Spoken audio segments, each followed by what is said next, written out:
Hello, and welcome to Camelback Ventures Entrepreneurship Is, Equitable, and Inclusive AI panel.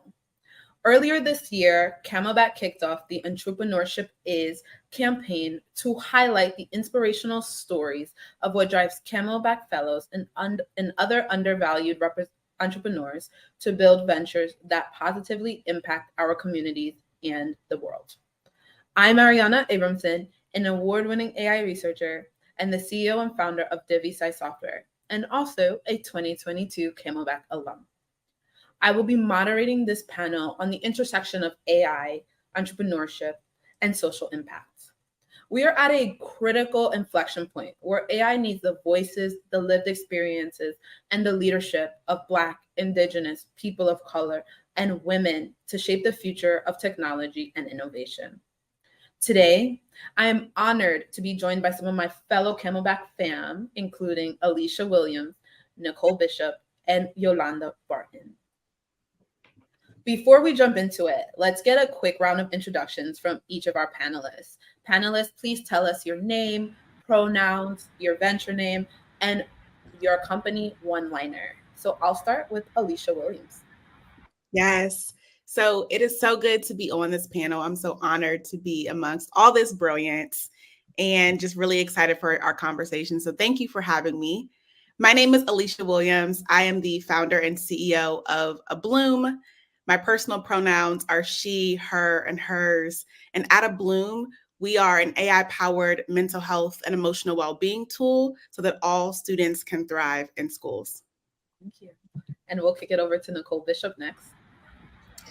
Hi, everyone. My name is Nicole Bishop. My pronouns are she, her, and I'm the founder and CEO of Quartolio, the real-time research optimization platform that boosts every R&D worker and workflow with AI co-pilots that uncover the next best step for better health outcomes. I'm happy to be here today.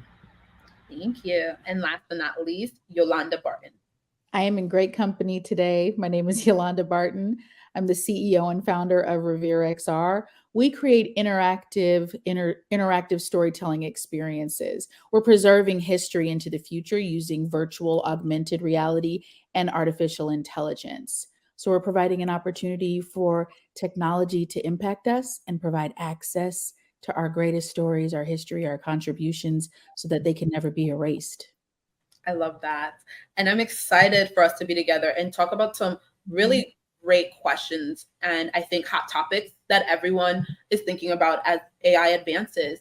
And as we know, advances in AI and machine learning are broadening its application and its use. And that's clear by everyone in this room. But because of this, we see many technology startups, including yours and ours, leveraging AI specifically to help impact the communities we serve. So I'm going to ask all of you, can you share how you specifically leverage AI and machine learning in your organization to drive meaningful social impact? So I will start with Yolanda Barton with this one. Thank you. In our organization, Revere XR, we're harnessing the power, the incredible power of machine learning and AI, but it's to ignite a profound transformation in the way that we connect with history, with culture, with heritage. It provides a social impact because it can help us repair the severed ties to our legacy and our history. So it's not really just about the technology, it's how we're using it that matters. I can't wait for these women to share that too. But our journey is to breathe life into history and into the past, and we're resurrecting it along with the historical figures that experienced it. Who doesn't want to learn the civil rights history from Martin Luther King or Coretta Scott King or John Lewis? I mean, there's a list. We'd like to go to seminars where they're teaching us about civil rights history.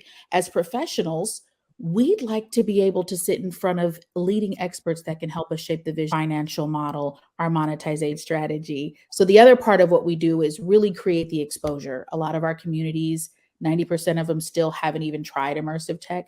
Putting the technology in front of them helps them see the possibilities. And so we're about being that entry point for our community in tech and harnessing the power to transform our ability to connect to our history. Thank you. Thank you for that. And Yolanda, do you mind sharing how machine learning or AI helps you impact the communities you serve? Oh, that's a long answer. Absolutely. As entrepreneurs, everyone sitting in this room right now and everyone watching, if you are an entrepreneur, you have the ability to build an empire that supports generational wealth because now you have access to privileged information that traditionally we have not had access to. So just opening your mind to the possibilities and giving you a free lane to travel and explore and journey through, you're going to end up far better off than you would have had you not been exposed to it. But I will measure, I'm not talking about you as a person, I'm talking about your opportunities and what you can achieve in areas of success, because I'm not saying that AI is going to do anything different for your character. We're looking at generational wealth and successful outcomes for our community, because that's where we're trying to create the biggest impact. Yes, thank you for that. Mhm. And Nicole, I'll ask you the similar two questions. So the first part, of course, is how do you use AI or machine learning to impact your community? And then once you answer that, tell us how you think entrepreneurs can begin to leverage AI machine learning to impact theirs. Absolutely. Thank you so much for the question. So at Quartolio, we're uncovering and harmonizing scientific voices for over 178 countries, including 46 African nations and 12 countries in South America, covering over 20 languages. In research, diverse contributions to science are often overlooked when it comes to more focus on Ivy League institutions, but genius is indeed evenly distributed. Whether you're working to improve health at an HBCU or a minority serving institution. So we saw the problem of access to contribute to solving the world's biggest challenges by leveling the playing field, by creating one mind for many with focus on the science first and foremost. So Quartolio unifies the knowledge of millions of experts from knowledge in the world to help achieve the sustainable development goals like good health and well-being and zero hunger by 2030 by accelerating disease understanding and issues in our food supply with AI. Part of Quartolio is leveraging the insights from different people that are working, whether you're working at a startup that's in biotech or if you're working at an academic institution. And when we look at opportunities for startups that are working in biotech, we're raising their voices up, as well as those folks that are working at academic institutions that can essentially commercialize their technology. And so our AI helps them find opportunities, whether it be for funding or collaborators, and also helps lift up their work. Whereas traditionally, the focus in research is on other populations, and especially those that are at Ivy League institutions and not those that are consistently overlooked. Thank you for that. And what advice would you kind of give to entrepreneurs, especially those that are working at the intersection of social impact and AI, on how they can leverage it to impact their community? Yeah, thank you. So your voice is important. It's necessary. We're at this integral point in time where we can impact the future, and the tools are in all of our hands. So it's important to get in there and take your ideas and share your voice for the technologies that you see as part of our future, because our perspective is that of of a diverse population of different concerns that may not be of what's in the mainstream in tech. We've seen that throughout some of the applications of AI, and so we need the diverse voices. So bring forward your ideas, because I feel like it's more likely that the technologies that diverse populations can bring to the forefront are going to have a greater impact because of those diverse perspectives of also being underrepresented, whether it's in health or education. So I think it's a matter of get in there and give it a go, because the tools are there to really impact society with AI. Thank you for that. And then we'll jump over to Alicia. Do you mind sharing specifically how you use AI and machine learning in your venture to impact your community? Absolutely. So at Abloom, we know a few things are true, right? When we look at the current landscape and what's happening in our country, it's like we are experiencing the largest and the greatest youth mental health crisis of our time, right? We have seen rates of anxiety and depression and even attempts at suicide spike by almost 60% in the past decade. So our students, our kids, they're really not okay. And when they go to school every day, most often their schools don't have the support. In fact, 98% of schools don't have the recommended student to counselor ratio for them to get the mental health and emotional well-being support that they need. And so we see this as an opportunity, right? We know that 1 to 500 for the school counselor to student ratio does not give students the support that they need. And so we want to be a bridge builder and really help support students and meet them where they are, as well as educators. And so at Abloom, we are using AI and machine learning to do a few really dope things. And one, we are providing real-time personalized support for students and teachers. So how it works is when we think about every individual student, we know their needs are unique, just like all of us. So our platform is personalizing support and interventions to meet students where they are. In addition to that, teachers are also given really data-driven insights. And so we are able to analyze patterns, recognize student behavior and performance to really support educators to meet their kiddos exactly where they are. And lastly, our platform provides really actionable support. There are so many one-size-fits-all solutions out there, but if this student needs X, then our platform is really providing those tools for educators in a way that we are not seeing happen in schools. And so we believe that AI and machine learning can be a very powerful tool for personalization, for data-driven insights, and for actionable support for our students and educators. Awesome. Thank you for that. And you touched on a point that makes me want to jump into the next question, right? Because I'm sure many people listening to it are like, whoa, what about bias in AI? That is a huge issue, right? And when we're talking about using AI as community interventions, we already know in the development of AI models, the use of training data, and even in annotation of data, we find bias in AI. And with that, AI has previously and can continue to have the potential to perpetuate harm in underserved communities. And, for many people, especially people that may not be as familiar with AI, that can come up in healthcare, that can come up in workplaces, that can come up in education. However, when we think about my work, we always focus on the intention of our solution versus the actual impact of it. And incorporating this intersectional lens of lived experiences to help us build non-harmful AI products. So I'd love to ask Alicia this follow-up question. Can you kind of share how your cultural perspectives and your lived experiences as a founder of color influenced the development of your technology while addressing kind of this issue around bias in AI? Yeah, I love that question. And as someone who values and deeply advocates for equity and really thinking about things from an intersectional lens, I think firstly, like we have to and must have ethical AI, right?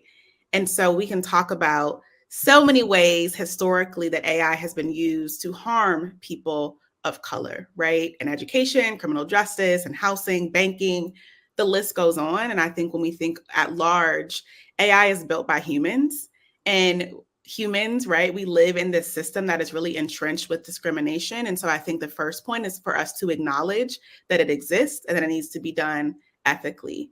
Even beyond that, though, my job as a Black woman, a tech founder, right? One is I don't want to perpetuate harm on people that look like me, especially for our Black and brown babies. And when we think about what happens specifically in tech, less than 2% of ed tech founders are Black, right? So a lot of these founders, these companies are being built and making billions off of Black and brown babies. So I think it's important for us as leaders of our organizations to really think about, one, how are we listening to the voices of the diverse people that we are serving, our users, right? Two, how are we checking our own bias? How are we checking our own algorithms to make sure that it is being fed by the people that we want to serve, and being mindful not to continue to perpetuate harm? And so as a person of color, it does give me a unique vantage point around how to best support our users and the people that we want to serve so that we are really truly leading with equity in mind. And there's a great resource that I love and have read, Algorithms of Oppression by Sophia, and I really hope I don't butcher your name, but Sophia Ujoma Noble, and she really addresses some of these issues. So that has really helped shape my lens as a leader of how we want to be building Abloom to be an equitable liberatory platform. Thank you for that. And, that's such a great resource, and we'll probably name a few. So anyone listening, please get out your pen and papers, because we're going to name and drop some awesome resources that can support this conversation further.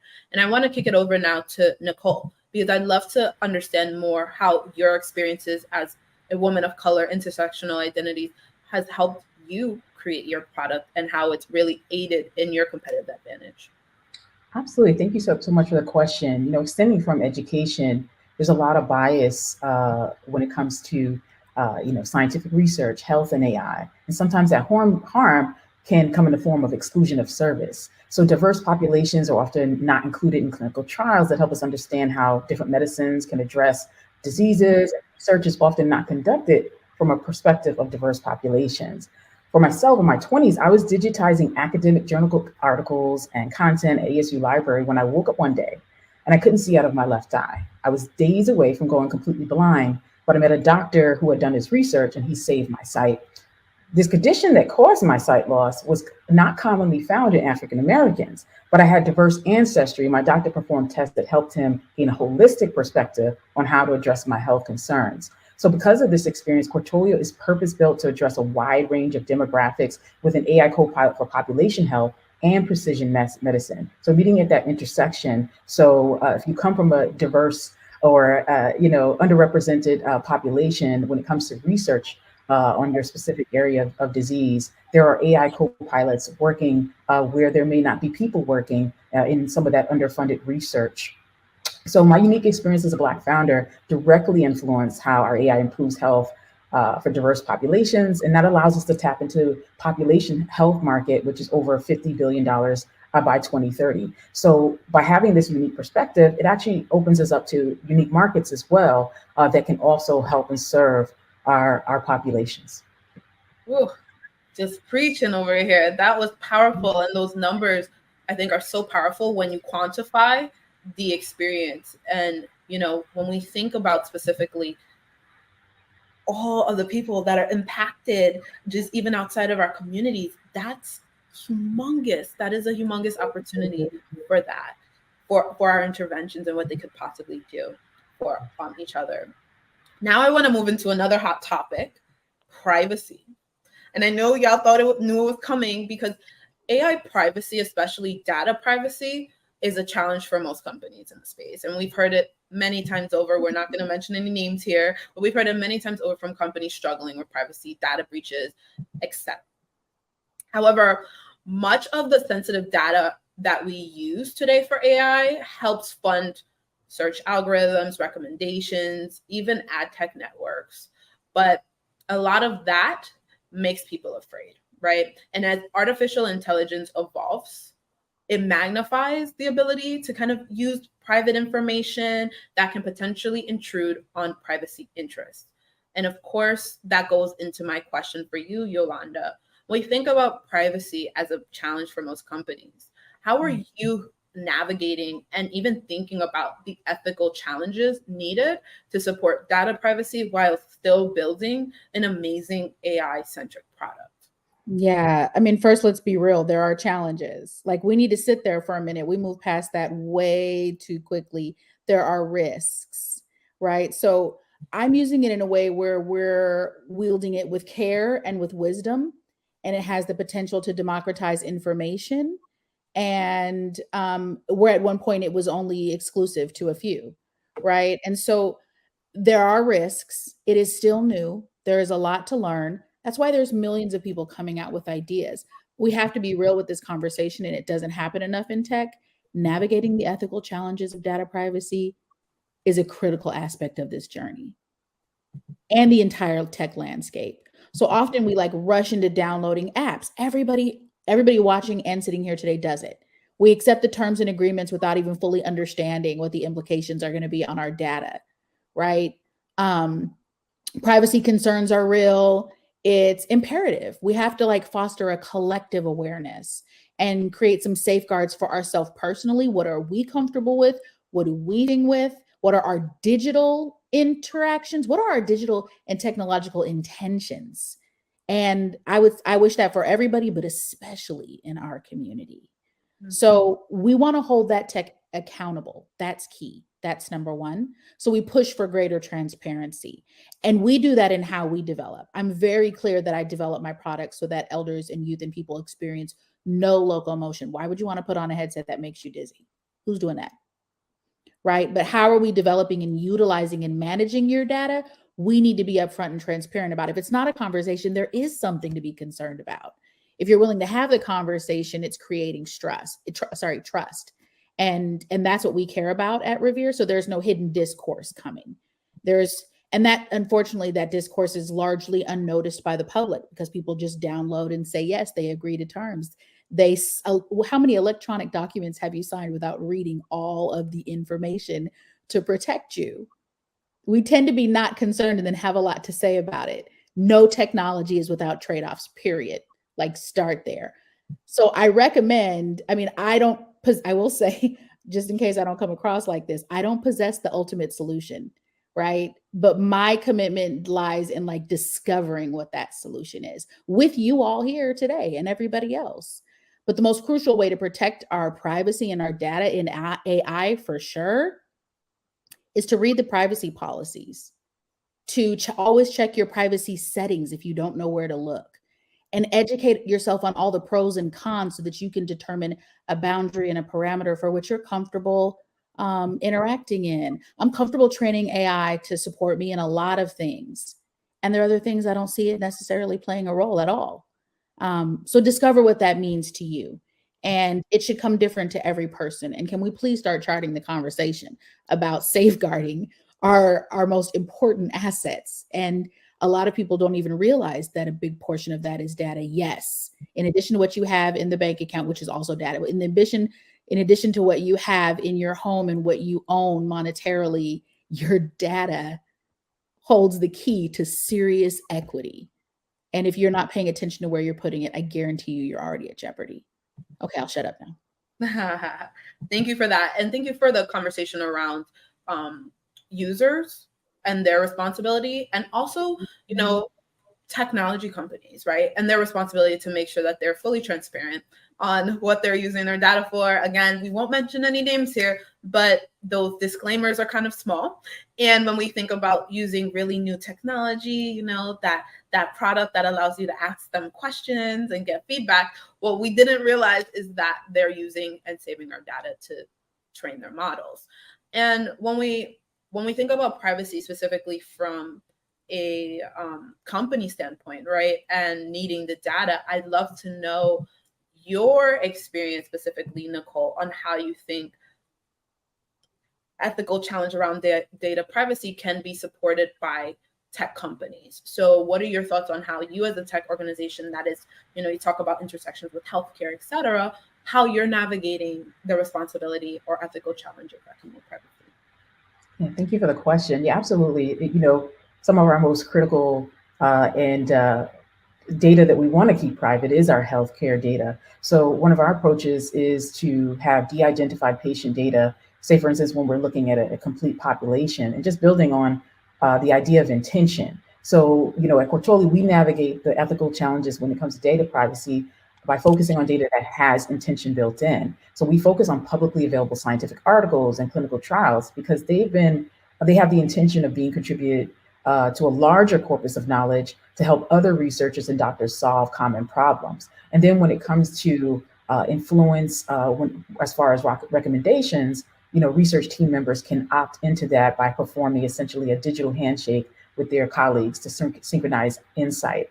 So it's really important, I think, at a larger scale, that we capture intention, because as we know, the things that we publish, whether social media and our pictures and things like that, they can indeed and are part of these large language models where we did not have the intention to have them become part of a greater technology or some kind of output. But I think that we can absolutely start to build that into the products. That's what we do at Quartolio, and making sure that you can maintain privacy and have that option to do so, as well as even how the algorithms are influencing what you do next. So that's how we approach it, and I do think that that's something that can absolutely be adopted overall, regardless of whether it's healthcare or education or especially things like mental health. Absolutely.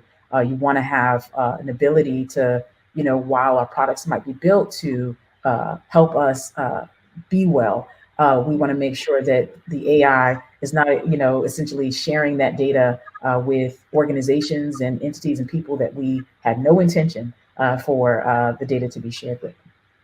Thank you. And I love that approach, the digital handshake and all that is so dope. And that really goes into when we think about going back to intention versus impact. And I'm so glad you brought that back because, we may have an intention of building awesome revolutionary products, but really when they are out of our brains and our labs and they're in consumers' hands, is that impact what we expected it to be, right?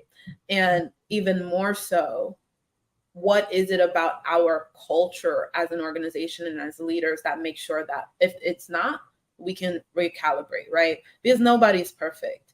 And when we think about building these organizations that are leveraging AI, I love to spend some time thinking about and talking through how you all are thinking about the principles or practices that create an equitable foundation to be able to support the development of AI technology. So I'll start with you, Alicia, around what are some of those principles, those frameworks, those approaches that you use internally to help you build a foundation of equity. Yeah, that is such a great question. And I think first, your organization needs to believe and lead with equity, right? And really begin to unpack if you are or if you are not. I think that's a great starting place. At Abloom, and generally, there's a saying that I love that says, anything for us without us, it ain't for us.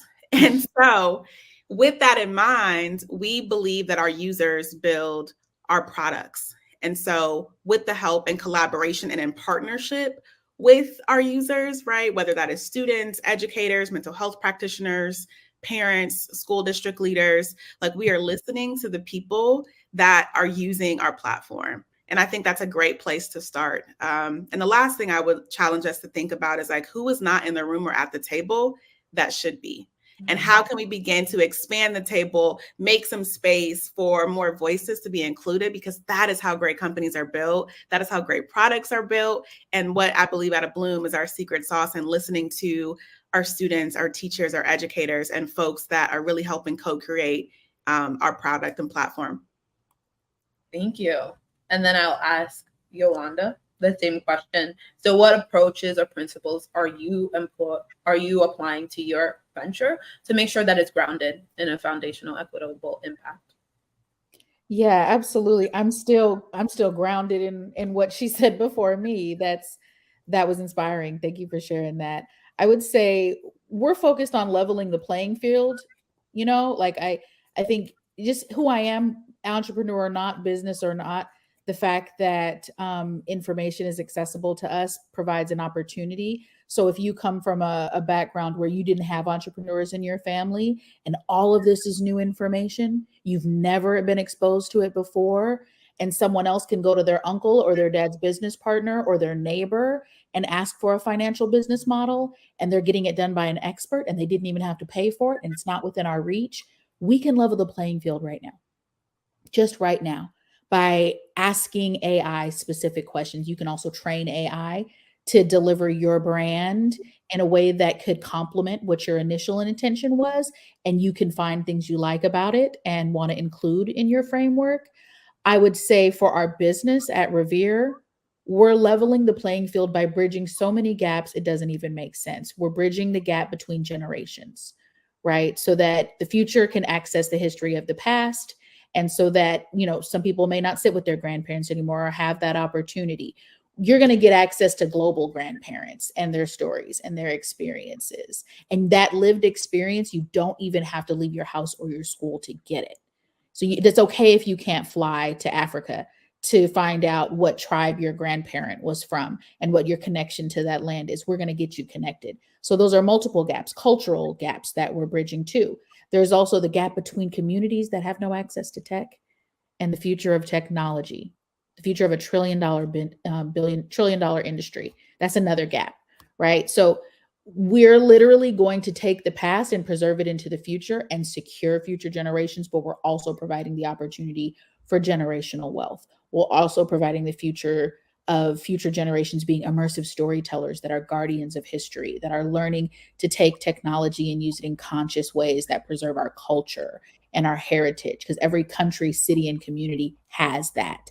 So if that was accessible to us, who would we be as humanity? So, I mean, I know we say it as entrepreneurs, our product can change the world. No, it's definitely going to change the world. That's going to happen.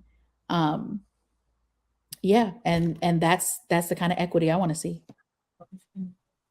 And then Nicole. Thanks for the question. Yeah, so we've all seen a lot of DEI efforts come and go, and one of the ways that we can combat that is sort of the bridge of what has been shared thus far. Who's at the table, and what are the cultural perspectives that we can bring to that table? So at Quartolio, diversity and inclusion is built into the AI by making sure that the right people are at the table and ensuring that diverse scientific and tech voices are shaping the technologies that address our health concerns, because widespread disparities in healthcare and research won't be eliminated without them. Those perspectives are very important to have at the table to say, what about this? And because it's been shown that question is not being asked in some other organizations. So that's what we look at. If we have the right people at the table to ask that question, we can make sure that we can build diversity, inclusion, and make sure we have equitable products to serve diverse populations from the get-go. I love that. And I want to pin as well, as we have this conversation about building AI, that when we say diversity at the table, it is not, there are so many parts of building machine learning that it's not just around software engineering, right? A big part of that is just how to codify lived experiences, how to make sure that your model output is correct. And a lot of that comes from pulling in the communities you want to serve. So I'd love to just hone in on that point, especially to those listening. You can bring more than just engineers that look a certain way. You can bring people in at all steps of the development of your technology to really make sure you are grounded in ethical and equitable AI principles. And as we've been talking about, I think everyone can attest to the fact that each of you are innovators and you are leaders leveraging the power of AI for good. And when you think about the work you're doing, and ultimately, I think some of us touched on it, but I want to talk more about it, the future you hope to create. I would love to know, and maybe talk us through, when you think about this future of social impact, what does that look like to you? What does that mean to you? What does that feel to you? So really, if your technology exists for the next 10 years, what are you hoping the future of social impact can do for the people that you serve? And I know that's a big question, but really, what is that grandiose vision? I want to feel it, and I think we all do at this point. So I will start with Alicia. What is that grandiose vision? Yeah, that is such a beautiful question. And I love that it allows us to freedom dream a bit. And when I think of the future of what Abloom and our impact will be, I just imagine a world where mental health is not stigmatized, where every individual can live a fulfilled and their best life. I believe that with Abloom, when students are able to have and individuals are able to have the support that they need, that they have a greater quality of life, that they're able to really be more productive and live their life to the absolute fullest. With Abloom, we want to close the mental health gap that exists. And we know that for many marginalized communities, that it is not accessible to them. And so we are building a really exciting and really revolutionary platform with Abloom. And the last thing that I will say for folks that are listening and in, this tech space is like, if what we are building is like not bigger than us, like we're not building or thinking big enough. And so we are trying to think beyond just us, but what is our legacy? How do we want the world to be different and better? Because Abloom helps impact students, parents, enterprises one day. And so I'm really excited about what we're doing. Love that. I love that. And mental health and mental health awareness, especially with students these days, it's such a big deal. And as we know, there's a lot going on that impacts learning. So what you're doing matters. And I just want to say it matters. And I'm glad it exists in this world. And I will ask Nicole to dream with me for a second. So what is that? What is that grandiose vision for your company and the way it is about to disrupt or is disrupting major systems currently? Yeah, absolutely. The big dream, the big vision is that there isn't a piece of scientific or medical data that goes missing when it comes to contributing to how we solve a problem and how we solve the problem for everyone, not just a few, not creating medicines that only really best serve a few. And even when it comes to rare diseases and things like that are overlooked. And I think that one of the ways that we can do that to make sure that we have the greatest amount of impact is being intentional about integrating the needs and outcomes of the populations that we serve, into our business goals, into every single line of code, and then asking and answering ourselves the question, how can I leverage this technology, these services to make the lives of those in our target communities better than they were before my venture existed? And that's the perspective that we take at Quartolio. And I'm taking my own lived experiences as, a Black founder, as a patient, a Black patient having had to operate within the healthcare systems that, ended up having me misdiagnosed, and the wrong treatments for decades, to only come to someone who had done his research and had a diverse perspective and was willing to also hear my own and not rule out what could be the cause just because of what he saw before him. So it's really important. And that's, I took that experience and indeed, built that into the code of Quartolio. And I think that's really important to realizing the overall big dream and big vision for as many populations, whether it's in the Caribbean or pygmies populations, their health matters. And we're here to help them see the best possible version of themselves through their health. Love that. Our health matters. Our health matters. And, to top this question off, we'll ask Yolanda to give us this big vision and the grandiose vision and impact that your organization will have on the communities you serve. I wish I could just say what she said, because I'm really excited about who you guys have chosen for this panel. You're asking about the vision, right? And God, it's a different generation we exist in right now. And the technology that's going to be out in the next 3 years. I mean, just that quickly, can you guys imagine where we're going to be in 3 to 5 years? Listen, we'll be teleporting to and from where we want to be.